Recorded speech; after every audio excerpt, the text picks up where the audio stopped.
নেই রে, যার খাবারের দায়িত্ব আমি আল্লাহ নিইনি। আমি আল্লাহ জানিয়ে দিচ্ছি বান্দা শোন, প্রত্যেকের খাবারের দায়িত্ব আমি আল্লাহ রিজিক নির্ধারিত করে রেখে দিয়েছি। যে আল্লাহ একটা হাতিকে খাওয়াতে পারে, যে আল্লাহ একটা ময়েল সাপকে খাওয়াতে পারে, যে আল্লাহ একটা পিঁপড়েকে খাওয়াতে পারে, সে আল্লাহ আমাকে আপনাকে খাওয়াতে পারে না? পারে না? পারে না? চলুন কিভাবে খাওয়াচ্ছে দেখি। এবার উদাহরণটা এইগুলো এবার মাথায় রাখুন। আল্লাহর খাওয়ানো আর বান্দার খাওয়ানো আসমান আর জমিন তফাৎ। দেখুন আল্লাহ কিভাবে খাওয়াচ্ছে। আল্লাহ বলে আব্দুল্লাহ গিল মারুফ, এই আব্দুল্লাহ গিল মারুফ, তুই যখন তোর মায়ের পেটের ভিতরে ছিলিস, কি খাবারটা তুই খেলি? আমি আল্লাহ করলাম কি, তোর নাভির সঙ্গে মায়ের নাভিটা জুড়ে দিলাম। ইচ্ছা করলে মায়ের পেটের ভিতরে ওই পানিটাকে তোর মুখ দিয়ে খাওয়াতে পারতাম, কিন্তু না না না, ইন্নাল্লাহা ইউহিব্বুল মুতাতাহহিরিন, আমি আল্লাহ হলাম পবিত্র, তাই পবিত্রতাকে অত্যন্ত ভালোবাসি বলে আমি আল্লাহ তোর মায়ের পেটের ভিতরে তোর মুখটাকে পবিত্র করে রেখেছি একটাই কারণ, পৃথিবীর জমিনে এসে এই পবিত্র জবান দিয়ে আমি আল্লাহ আমাকে আল্লাহ আল্লাহ বলে ডাকবি। যে আল্লাহ আমার আপনার মায়ের পেটের ভিতর থেকে মুখটাকে পবিত্র করে পাঠালো, কি হিন্দুর বাচ্চা কি মুসলমানের বাচ্চা, কি দাড়িওয়ালা কি বেদাড়িওয়ালা, কি শিক্ষিত কি অশিক্ষিত, দেখবেন মায়ের পেটের ভিতর থেকে এসে পবিত্র জবানটা এনে এই নিচের জিনিসটা সবসময় মুখে লেগে আছে। ঠিক না বেঠিক? আর একটা কমন শব্দ বলে, শুনবেন, কমন শব্দ বলে, দেখবেন সকলেই কম বেশি বলে, শালা। কথায় কথায় শালা বলবে। তুই কোথায় থাকিস বে শালা, মানুষ না শালা অন্য কিছু, শালা পাগল কথা করে, লেখাপড়া করে চাকরি পাবি, এ শালা বক্তা কি বলছে শালা বুঝতেই পারিনি, চল শালা বাড়ি চল যাই। এই তালবের সহায়কার লয়াকা শালা, দন্তের সহায়কার লয়াকা শালা, মোদানুর সহায়কার লয়াকা শালা, কশালা হলো মুরব্বী বলে 3 শালা। চলো বাপ একটা শালা ধরি। তালবের সহায়কার লয়াকা শালা, এ শালা মানে স্ত্রীর ভাই শালা নয়, ওটা হলো শ্যালক থেকে শালা। তালবের সহায়কার লয়াকা শালা শব্দের সঙ্গে যদি কিছু জুড়ে দেওয়া হয় মানে হয় কি শুনুন, পাঠশালা, কর্মশালা, ধর্মশালা। মাথায় কিছু ঢুকছে? এরপরে আল্লাহ বলে বান্দা শোন, এই পৃথিবীর জমিনে তোর বাপ তোর কি ভালোবাসে, তোর মা তোর কি ভালোবাসে, তোর বাপ আর মায়ের থেকে আমি আল্লাহ তোরে 1,00,000 গুণ বেশি ভালোবাসি। একটা প্রমাণ দিই, দেবো দেবো দেবো। হ্যাঁ, আমার এই বক্তব্যে এই উদাহরণগুলো মাথায় রাখবেন, দেখবেন ব্রেনটা খুলবে। আচ্ছা বাপেরা, আপনাদের এই গ্রামে কোনো বাপকে দেখেছেন স্ত্রীর পেটে বাচ্চা আছে 9 মাস? ক মাস? 9 মাস, এখন বাচ্চা হয়নি। কোনো বাপকে দেখেছেন বাজার থেকে ল্যাকটোজিন 1-2 দুধ কিনে ঘরে আগে থেকে সাজিয়ে রাখতে? কারণটা কি? বাচ্চা হয়নি।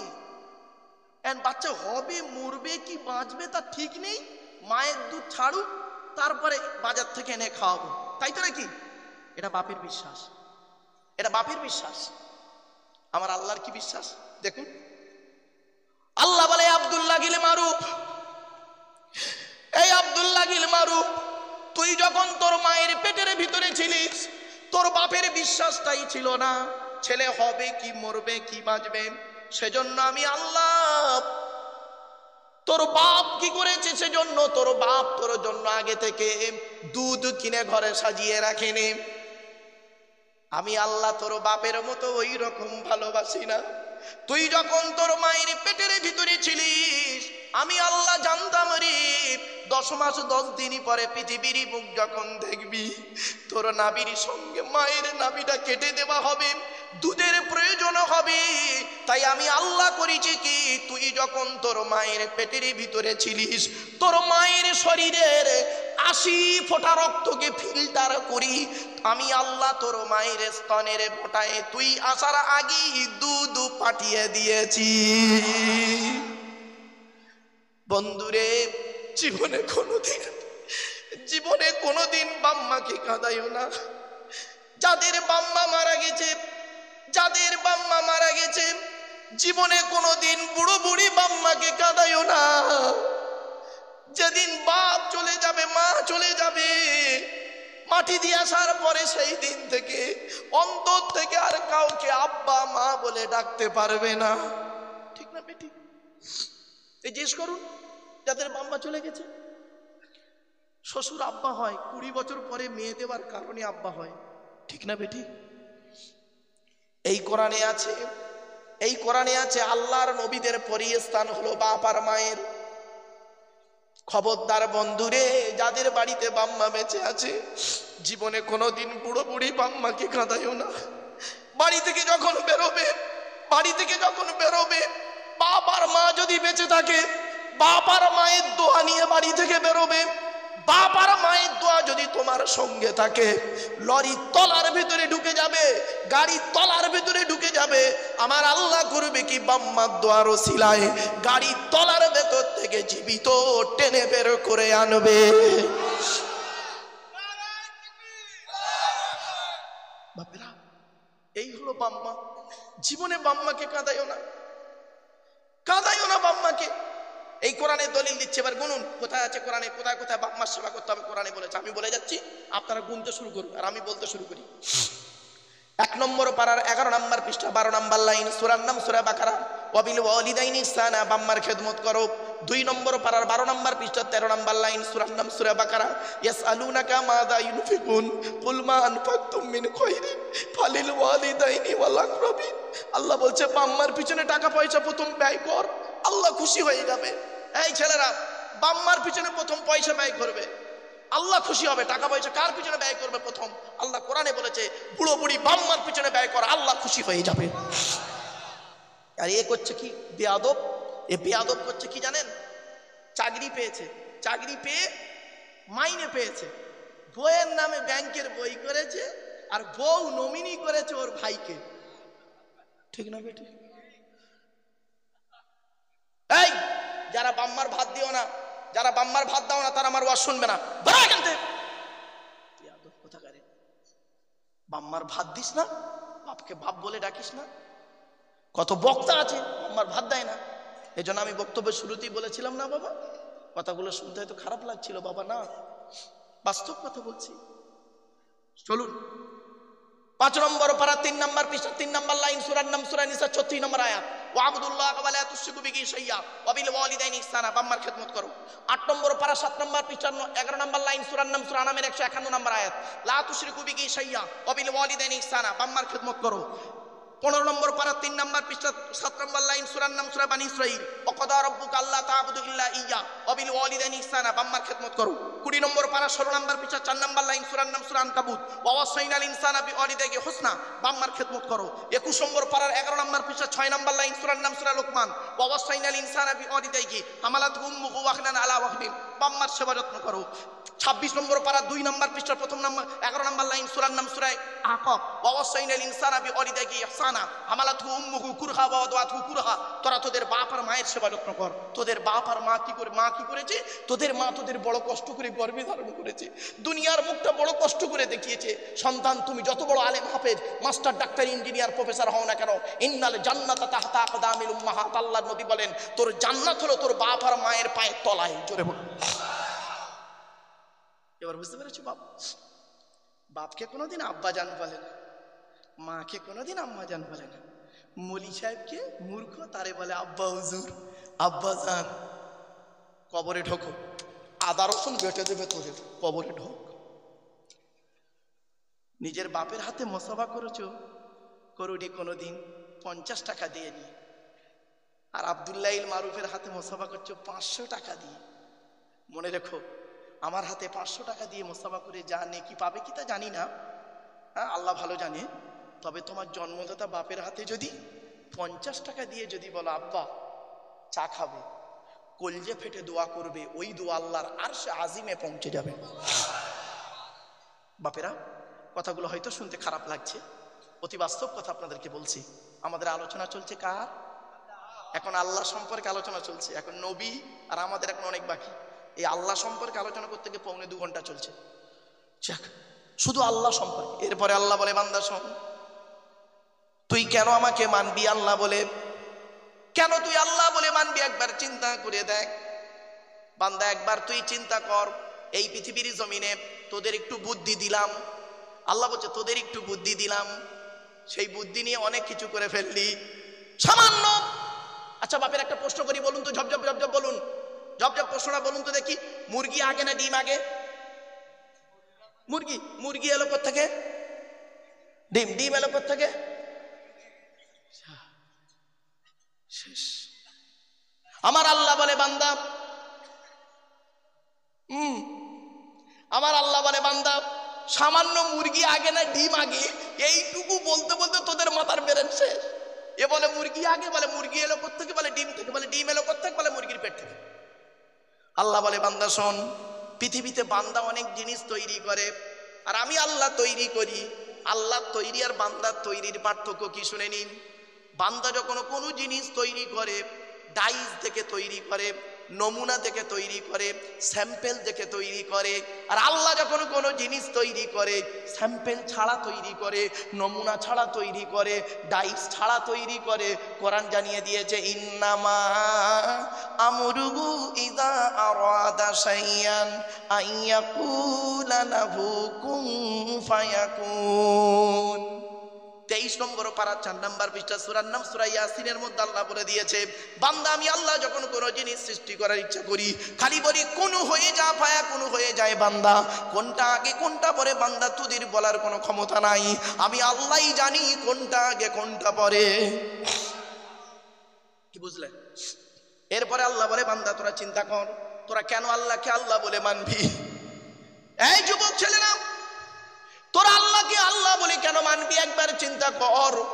এই পৃথিবীর জমিনে আমি আল্লাহ তোদের একটু বুদ্ধি দিলাম, সেই বুদ্ধি নিয়ে পৃথিবীর জমিনে তোরা কি করলি? এক মিনিট বাবা, এদিকে আমার পরবর্তী বক্তা এখনই আসবে বাবা। আল্লাহ বলে বান্দা তোরা একবার চিন্তা কর, তোরও হজম শক্তি দিয়েছি, তোরও হজম শক্তি দিয়েছি, হাতিরও হজম শক্তি দিয়েছি। আমার ভাষা বুঝতে পারছেন বাপের আপনারা? আল্লাহ বলে তোরও হজম শক্তি দিয়েছি, হাতিরও হজম শক্তি দিয়েছি। পৃথিবীতে একটা ফল তৈরি করেছি, তুইও খাস হাতিও খায়। ফলটার নাম হলো বেল। Bell bell. আল্লাহ বলে তুই যখন বেল খেতে যাস, বেলটাকে ফাটিয়ে ভেতরের মালটা পানি দিয়ে গুলে খাস, শরবত করে খাস। আর হাতিকে একটা গোটা বেল খেতে দিবি, ও হাতি গোটা বেলটাই গিলে নেবে। সকালবেলা যখন পায়খানা ফিরবে দেখবি গোটা বেলটাই তোকে ফেরত দেবে। বেলটা ফাটিয়ে দেখবি ভেতরের মাল আর নাই। কি আশ্চর্য বলুন দেরি। আল্লাহ বলে বান্দারে আর একবার একটু লক্ষ্য কর, আর তোরা কেন আমাকে আল্লাহ বলে মানবি? এই পৃথিবীতে তোদের একটু বুদ্ধি দিলাম আমি আল্লাহ, সেই বুদ্ধি নিয়ে পৃথিবীতে একটা মেশিন তৈরি করলি। তোদের তৈরি মেশিনের নাম দিলি ফ্রিজ। ফ্রিজ ফ্রিজ বোঝেন তো বাবা মা? আল্লাহ বলে তোদের তৈরি ফ্রিজের গুণাগুণ কিনে, গরমকে ঠান্ডা করিস, ঠান্ডাকে 0 ডিগ্রির নিচে নামিয়ে বরফ জমিয়ে দিস। তোদের তৈরি ফ্রিজের পানি খেলে থাইরয়েড বেড়ে যাওয়ার সম্ভাবনা বেশি। তোদের তৈরি ফ্রিজটা মাটির উপরে বসানো থাকে, তোদের তৈরি ফ্রিজটা কারেন্ট ছাড়া মাল চলে না। আর আমি আল্লাহ পৃথিবীতে একটা ফ্রিজ তৈরি করেছি, আমার তৈরি ফ্রিজটা মাটির তলায় বসিয়ে রেখেছি। আমার তৈরি ফ্রিজের নাম হলো শীতকাল আর গ্রীষ্মকাল। গরমকালে যত কলে পাম্প করবি, আমি আল্লাহ আমার তলার ফ্রিজ থেকে ঠান্ডা ঠান্ডা পানি বের করব। আর শীতকালে যত কলে পাম্প করবি, আমি আল্লাহ আমার তলার ফ্রিজ থেকে গরম গরম পানি বের করব। বুঝলেন বাপেরা? বাড়ি থেকে ভাববেন আমার বাপেরা। এরপরে আল্লাহ বলে বান্দারি এই পৃথিবীতে তোর আপন বলে কেউ নেই, তোর বাপ তোর আপন নয়। কিয়ামতের মাঠে তুই জাহান্নামায় যাওয়ার আগে দেখবেন, কিয়ামতের মাঠে মানুষ যখন জাহান্নামের মুখে যাবে, তখন ওই জাহান্নামী বলবে আল্লাহ আজকে আমাকে জাহান্নাম থেকে নাজাত দিন। আল্লাহ বলবে কেন? আল্লাহ আমি জাহান্নামী হয়ে গেছি, আপনি ঘোষণা দিয়ে দিয়েছেন জাহান্নামে যাব না। আচ্ছা জাহান্নামায় না গিয়ে তার বিনিময়ে তুই কি দিবি? ওই বান্দা তখন বলবে আল্লাহ আমার বাপ আর মাকে আগে আমার বাপ আমার বদলে আমার বাম্মাকে জাহান্নামায় দাও। আল্লাহ বলবে চলবে না। ও তখন বলে আমার স্ত্রীকে জাহান্নামায় দাও, আমাকে জান্নাতে দাও, বদলে আমি আমার স্ত্রীকে দিয়ে দিচ্ছি। আল্লাহ বলবে না। ছেলে মেয়েকে দিচ্ছি, আল্লাহ বলবে না। লা তাজিরু ওয়াজিরাতুন বিজরা উখরা, একের বোঝা অপরে বহন করবে না। বাপেরা এখানে প্লাস্টিকের উপরে বসে আছেন, আজকের প্লাস্টিকের উপরে বসে আছেন, কালকে চোখ দুটো বন্ধ হয়ে গেলে ওই প্লাস্টিকের নিচে চলে যাবেন। জায়গাটার নাম হলো কবর। কি কি কি কি কি কবর চারটে কথা বলে। কটা কটা কটা? চারটে। এক নাম্বার কবর বলে আমি কবর, দরজা জানালা ছাড়া ঘর। আজকের বাড়িতে গিয়ে করবেন কি, দরজা জানালা বন্ধ করবেন, লাইটটা অফ করবেন, 24 ঘন্টা থাকবেন, থাকার পরে বেরিয়ে বুঝতে পারবেন কবর কি জিনিস। 2 নাম্বার কবর বলে আমি কবর, সাপ বিছে পোকামাকড়ের ঘর। তোর এই দেহটাকে খাওয়ার জন্য পর্যাপ্ত পরিমাণ সাপ বিছে পোকামাকড় প্রস্তুত আমার কাছে। ছোট্ট একটা উদাহরণ দিচ্ছে, এই মা বোনেরা ভালো করে শুনে নিন, বাবাজিরা শুনে নিন। আচ্ছা, আপনাদের গ্রামে কোনো মানুষ মারা গেলে আপনারা গোসল দিয়ে কাপন পরিয়ে মাটি, জানাজা পরিয়ে মাটি দেন, তাই তো বাবা? হ্যাঁ। আচ্ছা, মাটি দিয়া স্যার 20 দিন পর, কতদিন? 20 দিন পরে কবরটা একবার খুলে দেখেছেন? দেখেছেন? একবার দেখবেন মালটা কেমন আছে। 20 দিন পর, বেশি দিন, 20টা দিন পর কবরটা খুলে একবার দেখবেন মালটা কেমন আছে। শুনে নিন, মানুষ যখন মারা যায় কাপন দিয়ে কাপন পরিয়ে, গোসল দিয়ে কাপন পরিয়ে যখন মাটি দিয়ে চলে আসা হয়, 8 থেকে 10 দিন পর, কদিন কদিন কদিন 8 থেকে 10 দিন পরে কি হয় জানেন? মাথার চুলগুলো, গায়ের লোমগুলো, হাতের নখগুলো খসে খসে পড়ে যায়। 12 থেকে 14 দিন পরে মাথার ব্রেনটা পচে যায়, নাক দিয়ে, কান দিয়ে, গাল দিয়ে গড়োতে থাকে। 18 থেকে 20 দিন পর পেটটা ফেটে যায়, পোকায় তৈরি হয়। 2 মাস পর মাংস চামড়া সব পোকায় খেয়ে নেয়। 6 মাস পর হাড়গুলোও শেষ হয়ে যায়। ও উত্তর রানীগাছির নারী পুরুষেরা, কোথায় গেল তোমার সুন্দর দেহ? মাটির দেহ মাটি হবে, পুড়ে হবে ছাই। এ দেহ পচা দেহ, গর্ব কিসের ভাই? বাড়িতে গিয়ে ভাববেন। বাপেরা শুনে রেখে দিন, এমন দেহ করে যান এখানে বসে বসে, এমন দেহ তৈরি করুন যে দেহ মাটির নিচে খাবে না, টাটকা থাকবে। কয়েক কটা দেহ মাটির নিচে টাটকা থাকে, পচে না। 1 নাম্বার হলো নবীদের দেহ মোবারক মাটি খেতে পারে না। 2 নাম্বার শহীদানদের দেহ মোবারক মাটি খেতে পারে না। 3 নাম্বার মোকাম্মাল কোরআনী হাফেজের দেহ। কি হাফেজ? ছেঁচড়া মার্কা হাফেজ সাহেব নয়, ওই হাফেজ সাহেব হয়ে মসজিদে ইমামতি করছে, পাশের বাড়ির মেয়েটার পেটে বাচ্চা নিয়ে দিল, ওই হারাম কথা বলবেন, রাগ করবেন না বাপ। মোকাম্মাল কোরআনে হাফেজের দেহ মাটি খেতে পারে না। বাপ, এই দেশটার নাম হলো ভারতবর্ষ, আমার দেশ। পাশের দেশটার নাম হলো বাংলাদেশ। জেলাটার নাম হলো কুমিল্লা, নাম শুনেছেন? কুমিল্লা জেলায় একটা 14 বছরের বাচ্চা ছেলে কোরআনে হাফেজ হয়েছিল। কোরআনে হাফেজ কত বছর বয়স বাচ্চাটা? 14 বছরের বাচ্চা ছেলে কোরআনে হাফেজ হয়েছিল। পেটের রোগে বাচ্চাটা কয়েকদিন পরে মারা যায়। গ্রামের লোকেরা, বাপ চাচারা মিলে জানাজা পড়িয়ে মাটি দিয়ে চলে আসেন। ওই হাফেজ সাহেবের কবরের পাশে একটা কবর খোলা হচ্ছিল 8 বছর পর। কত বছর? 8 বছর পরে হাফেজ সাহেবের পাশে একটা কবর খুলতে খুলতে হাফেজ সাহেবের কবরটা ভেঙে যায়। যারা কবর খুলছে দেখতে পাচ্ছে হাফেজ সাহেবের কাপনটা পচন ধরেনি। ওরা করেছে কি, ইমাম সাহেবকে ডেকেছে। ইমাম সাহেব ফোন করে 4-5 জন মৌলানাকে ডেকেছে। ওদের মধ্যে একজন মৌলানা সাহেব এসে কবরে নেমে করেছে কি, হাফেজ সাহেবের কাপন মুখটা একবার, মাথার দিকের কাপনটা একটু খুলেছে, খুলে দেখছে 8 বছর আগে যেমন তার মুখে কর্পূর দেওয়া হয়েছিল, 8 বছর পরে সেই কর্পূর আজও টাটকা আছে। কি বুঝলেন? এজন্য মা বোনদের বলে যাচ্ছি, মায়েরা বোনেরা, পৃথিবীতে যদি একটা সন্তান হয় অন্তত তাকে কোরআনে হাফেজ করাইও। একটা সন্তান হলে অন্তত কোরআনে হাফেজ করাইও। হাফেজের গুরুত্ব অনেক বেশি, বাপ অনেকে জানে না, তাই মূর্খ বোঝে না, বলে না। শুনে নিন, আর একটু এগিয়ে যাচ্ছি। 4 নাম্বার হলো হাক্কানি আলেমের দেহ মাটি খেতে পারে না, টাটকা থাকে। 5 নাম্বার হলো মুয়াজ্জিনের দেহ। কি কি কি? মুয়াজ্জিনের দেহ 12 বছর যদি কেউ নিঃস্বার্থভাবে আজান দেয়, ওই দেহ মাটি খেতে পারে না, টাটকা থাকে। 6 নাম্বার হলো হালাল খানেওয়ালা মানুষের দেহ মাটি খেতে পারে না। চলন্ত প্রমাণ দিচ্ছি। 2000 সালে লোকটা মারা গিয়েছিল। কত সালে? 2000 সালে লোকটা মারা গিয়েছিল। জেলাটার নাম নদিয়া জেলা। নদিয়া জেলার একজন চাষি লোক, চাষ করতো বেচারা, একদম সিম্পল লোক, সাদামাটা লোক, মাওলানা মুফতি কিছুই নয়। বেচারা 5 ওয়াক্ত জামাতে নামাজ পড়তো, হালাল খাবার খেত, জীবনে কোনোদিন সুদ কারবার করেনি, সুদও খায়নি, আর কোনো মানুষের সঙ্গে খারাপ ব্যবহার করেনি। 5 ওয়াক্ত নামাজ পড়তো, নিজের জমিতে চাষ করতো আর খেত। এই হলো মুরব্বির কাজ। আর কি করতো? আল্লাহর ইবাদত বন্দেগী করতো, হালাল খাবার খেত, মানুষের সঙ্গে ভালো ব্যবহার করতো।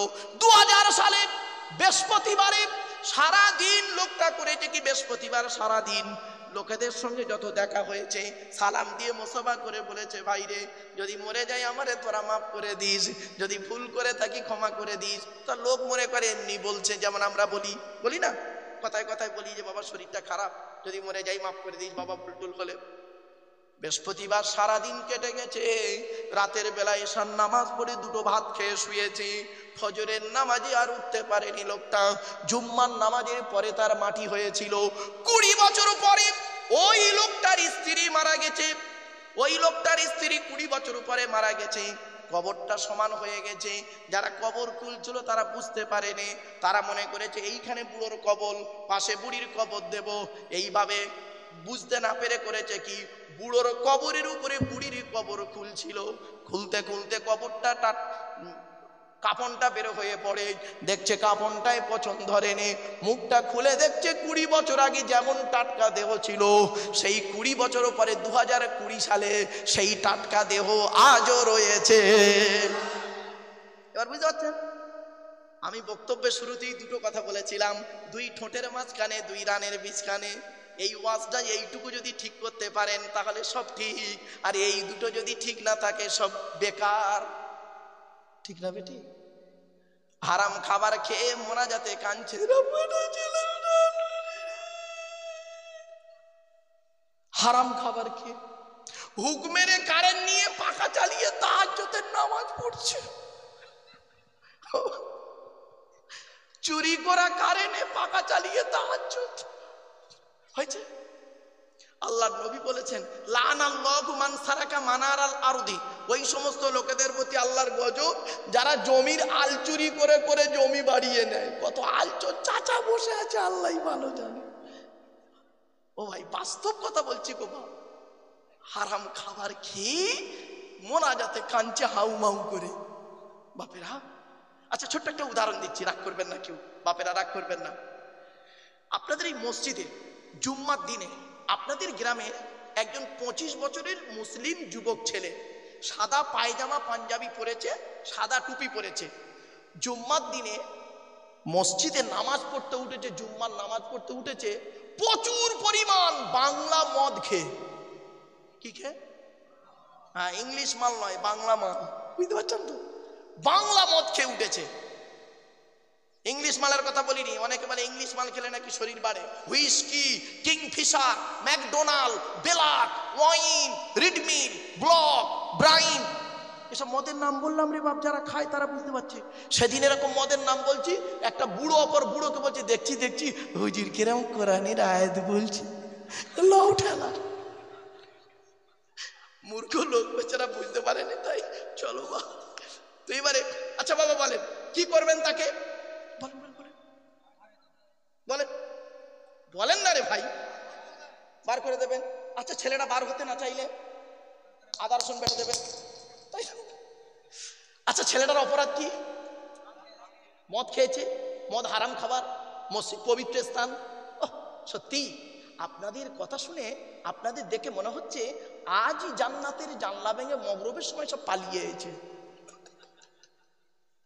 এই মুসলমান, উত্তর রানী গেছি, ঠিক বলছি বাবা? এই মুসলমান, মদ খাওয়া যেমন হারাম, সুদ খাওয়া তেমন হারাম, বিয়ের পণ নেওয়া তেমন হারাম, জমির আল চুরি করা তেমন হারাম, হুকুমের কারেন্ট নেওয়া তেমন হারাম, ভাইয়ের হক মারা তেমন হারাম, মায়ের বাপ মার প্রতি অত্যাচার করা তেমন হারাম। মদখোরকে বের করে দিলে আর সুদখোরকে মসজিদের সেক্রেটারি বানিয়ে দিলে। বাহ বাহ বাহ বাহ বাহ। এই জন্য কোরআনে আল্লাহ পাক বলে দিয়েছেন, কোরআনে আল্লাহ রাব্বুল আলামিন বলে দিয়েছেন, ভালো করে শুনে খেদিন, মসজিদের দায়িত্ব নেবে কারা? যাকে তাকে মসজিদ কমিটি করবেন না। 5টা গুঞ্জার মধ্যে থাকবে, তার মধ্যে সেই লোকটা মসজিদ কমিটি হবে। কোরআনে আছে, অনেক আলোচনা বাপ। যাই হোক, আমার পরবর্তী বক্তা এসে গেছেন। আলহামদুলিল্লাহ, আমার পরবর্তী বক্তা এসে গেছেন, তার জ্ঞান করব, বক্তব্য আপনারা শুনবেন। আমি বাবা অধম গুনাহগার, যতটুকু আল্লাহ পাক বলালেন তাই বললাম বাবা। কোরআনের আয়াত যতটুকু পেরেছি বলেছি বাপ। একটা অক্ষর পড়লে 10টা নেকি। তাই বাবা, ভাষাগত দিক থেকে ত্রুটি হলে ক্ষমা করবেন। ভালো থাকুন, সুস্থ থাকুন, মানুষকে ভালোবাসুন, অন্তরে জিলিপির পেঁচটা ছাড়িয়ে দিন, একে অপরের প্রতি ভালোবাসা রাখুন। আর একটা কথা বলে যাচ্ছি বাবা, তাফসিরুল কোরআনের মাহফিল দেবেন, ওই রকম তাফসিরুল কোরআনের মাহফিল নয়, একটা সূরার তাফসির দেবেন। একটা সূরার তাফসির, পুরো সূরাটার তাফসির হবে 3 ঘন্টা 3.5 ঘন্টা, যা হলো একটা সূরার তাফসির হলেই যথেষ্ট। প্রতি বছর যদি একটা করে সূরার তাফসির হয়, 30 বছরে 30টা সূরার তাফসির ইনশাআল্লাহ শোনা যাবে। ঠিক না ঠিক বাবা? আমি অধম গুনাহগার, যতটুকু আল্লাহ পাক বলারেন বললাম। ভাষাগত দিক থেকে ত্রুটি হলে ক্ষমা করবে। পরবর্তী বক্তা মহাশয় এসে গেছেন, ওনাকে বসিয়ে রেখে বলাটা বড় বেয়াদবি, এটা মানে বক্তার উচিত নয়। তাই ব্যক্তিগতভাবে ক্ষমা প্রার্থী। আল্লাহ আমাদের সকলের শোনার বলার আমল করার তৌফিক দান করুন, বলুন আল্লাহুম্মা আমিন। বাপেরা, নামাজ কারোর জন্য মাপ নাই, নামাজ পড়বেন, রোজা রাখবেন, অর্থ থাকলে হজ করবেন, জাকাত আদায় করবেন, স্ত্রীর হক আদায় করবেন, পিতামাতার সেবা যত্ন করবেন, ভাই ভাই মিলেমিশে চলবেন, প্রতিবেশীর উপকার করবেন, লোকের গোঁজা মারতে যাবেন না, গোঁজা মারতে যাবেন না। আত্মসমালোচনা করুন, আত্মসমালোচনা করুন। পৃথিবীর সবথেকে কঠিন কাজ হলো আত্মসমালোচনা করা, নিজেকে নিয়ে সমালোচনা করা। আত্মসমালোচনা করলে নেকি হয়, আর এটা খুব কঠিন কাজ। আর পৃথিবীর সবথেকে সহজ কাজ কি? পর সমালোচনা করা, অন্যের সমালোচনা করা। এটা খুব সহজ কাজ, এটা করলে গোনা হয়। দুধওয়ালা লোকের বাড়ি বাড়ি যায়, দুধ কিনে কেউ খেতে চায় না। মদওয়ালা দোকান দিয়ে হাড়োয়ায় বসে আছে, এ মোটর সাইকেলের তেল পুড়িয়ে মদ কিনে খেয়ে মারামারি করে হাড়োয়া থানার মধ্যে চুম মেরে বসে আছে। ঠিক না ঠিক? আমার বাবেরা, অনেক আলোচনা। যাই হোক, আমার ভাষাগত দিক থেকে ত্রুটি হলে ক্ষমা করবেন। একবার তাকবীর দেন, নারায়ে তাকবীর, নারায়ে তাকবীর, নারায়ে তাকবীর। দরুদ শরীফ, আল্লাহুম্মা সাল্লি।